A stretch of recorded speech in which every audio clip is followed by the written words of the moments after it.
get you on the radio. Yeah, you gotta get on the radio. It doesn't take a long time. You gotta get on the radio. Welcome back to Around the House with Eric G. Happy Wednesday morning. This is the midweek special. This is where we talk about all those crazy things that didn't make it into last week's show. Maybe the stuff that probably won't make it into next week's show as well. So thanks for joining us. I'm sitting here this morning drinking my coffee, looking out the window here in Portland. A little bit of snow coming down, which of course isn't going to stick, but it's March. Pretty crazy how this works. But I want to talk about a couple things this week. First off, it's daylight savings time. It's that time that we're changing. We're going ahead, which means on the clocks on Saturday, we're going to go around and change all the ranges and clocks around the house. No big deal, right? I want you to go check those fire detectors, smoke detectors, all of your stuff inside the house that relates to fire safety. Check those batteries. Now, more importantly than that, and I want you to check all those to make sure they're working, because I've seen too many people this year on television, sitting there watching Fox 12 News, and they're, no people died, no smoke detectors, or they weren't working. Please, for the price of a couple bucks, put a new battery in it. Don't do it tomorrow, do it today. Then, if you can't get it, let's say you don't have the ability to get up to that high ceiling and change it, don't fret. Call your non-emergency number to your local fire department. I bet you if you call them, they'll come out and help you do it. It's that simple. Don't be shy. Make it happen. Now, here's another project for you. If those smoke detectors up there or smoke alarms are over 10 years old, it's time to change them. These things have a lifespan, just like anything else in your house.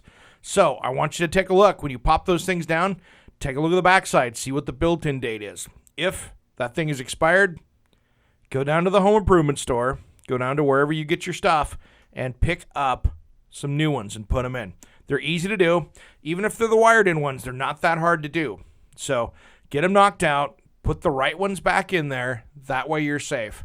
I'm literally sitting in my office right now looking at a house fire that happened in Vancouver.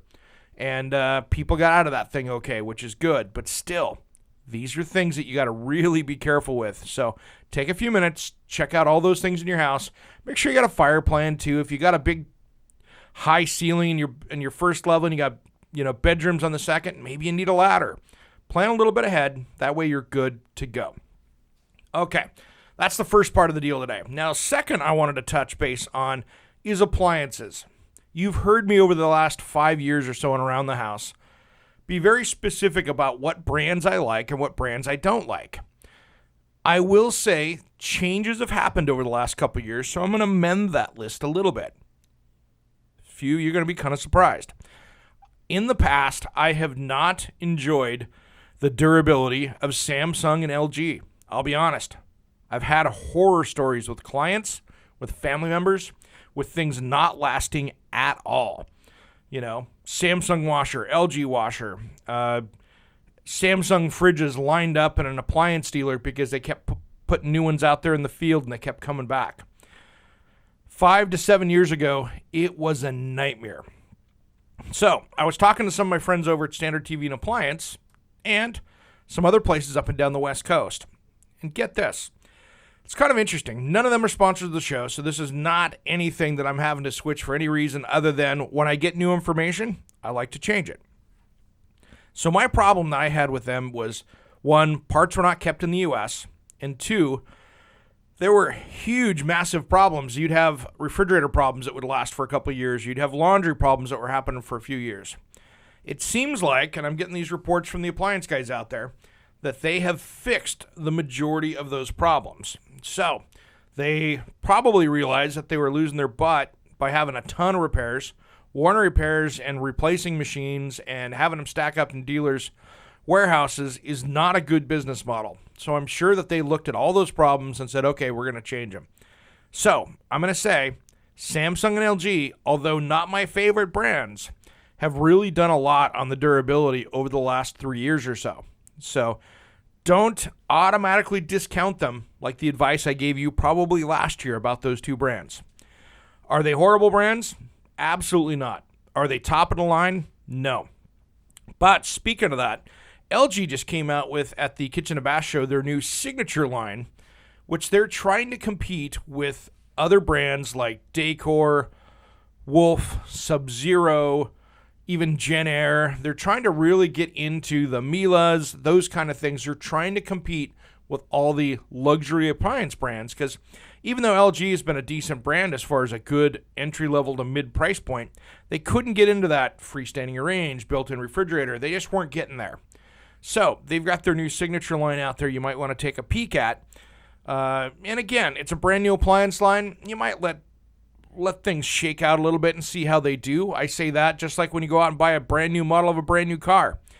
That first model year of a brand new platform, that can be a little sketchy sometimes. It might not have all the bugs worked out. So just like anything, I'll say, well, keep an eye on that one. I think it's a nice new up-and-coming brand that might get some people, paying attention to some new appliances out there. So, in a nutshell, Samsung and LG, they've cleaned up their act a bunch. They're really coming around to being a much more durable brand for your home. My favorites, I still like Gen Air. I still like Decor. I still like Miele. I still like Perlick for refrigeration. Those guys have it down. There's a lot of great brands out there that, take a peek at. I love a lot of the new Italian appliances out there are absolutely gorgeous. So take a peek at all of those. There's a lot of new stuff out. There's a lot of cool new technology starting to come out when it comes to appliances. So take a little bit of time. Do your shopping. Now that's the key. And pay attention to what matters to you most. There's a lot of new connected appliances that we talked about last week. It's something that you might want to look at if you're going to be that techno person going forward. Think a little bit ahead. Now, one thing I want to talk about, too, that I've got a segment coming up today on More Good Day Oregon.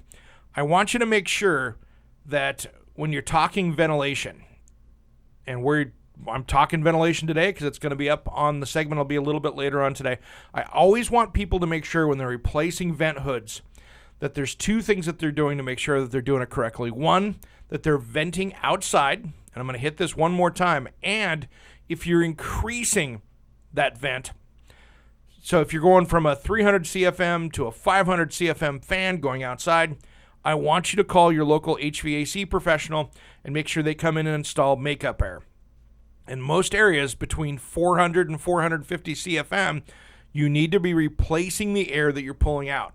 So I talk about it in the segment. I hope it makes it through the edit that way, but it's one of those things that we need to make sure that with venting, that it goes outside, completely outside, not into your attic. And then I want you to make sure that if you're getting up over that 400 CFM, you start exploring, makeup air for that. If you're over 450, you got to do it. It's just one of those safety things you need to make sure that you're doing. So another little tip on safety. Well, coming up this weekend, I did a little bit of a change in our plan for Saturday. I pushed out Robin Daly one more week. I'm sorry, when it's snowing outside, I'm just not in the mood for talking about exterior paint.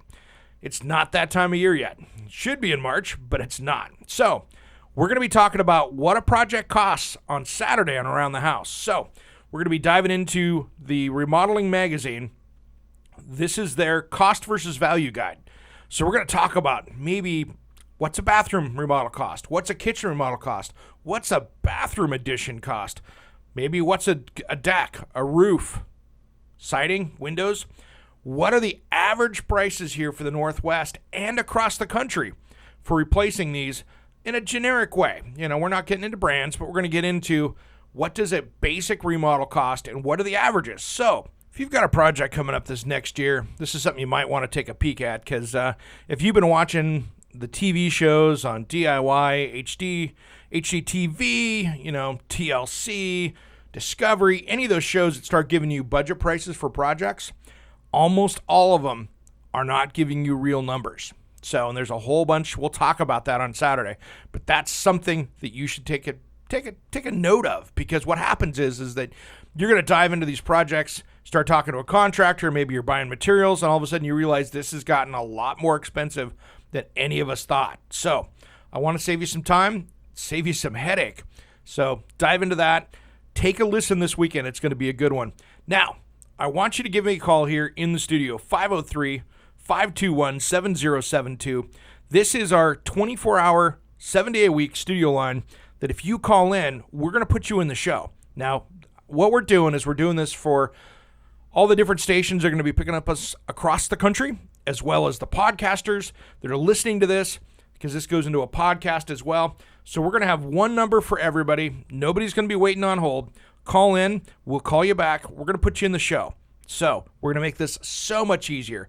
So you can call at 503-521-7072. You can text that number, or you can even message us on Facebook, which is Around the House with Eric G. If you do that, guess what we can do? We can put you in the show because we'll just read your question there. So we're here to help. Want you to join us in the conversation on Around the House with Eric G. In most areas, you're going to catch us on noon to 2. Some other stations now that we're adding here this next couple weeks, you're going to catch us at different times because we're going to be outside the area here a little bit. So thanks for joining me today on the midweek special. Any questions, message us on Facebook, Around the House with Eric G, or give us a call here in the studio. Thanks for listening. See you on Saturday.